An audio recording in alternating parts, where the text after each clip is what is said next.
Bonjour, je suis Jacqueline Labrie, je suis travailleuse sociale, médiatrice familiale accréditée par l'Ordre professionnel des travailleurs sociaux et des thérapeutes conjugaux et familiaux du Québec. J'offre le service de médiation depuis 1986. En 1986, j'étais experte à la Cour supérieure. En matière de garde d'enfants, j'avais à produire des rapports sur quelle serait la meilleure orientation pour un enfant lorsque des parents ne s'entendaient pas sur la garde des enfants. Cette expérience m'a amenée à constater que les familles avaient besoin d'un service peut-être plus humain, plus près de leur réalité et qui allait leur permettre de reprendre en main le devenir de la famille.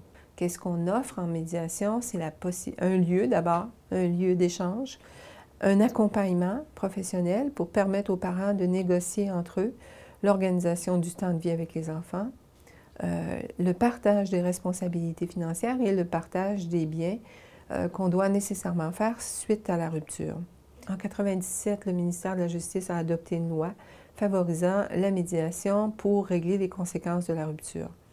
Depuis, le ministère de la Justice subventionne les services de médiation.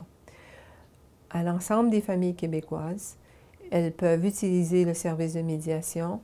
Il y a 5 séances subventionnées qui permettent aux couples accompagnés d'un médiateur accrédité, de régler les conséquences de leur rupture.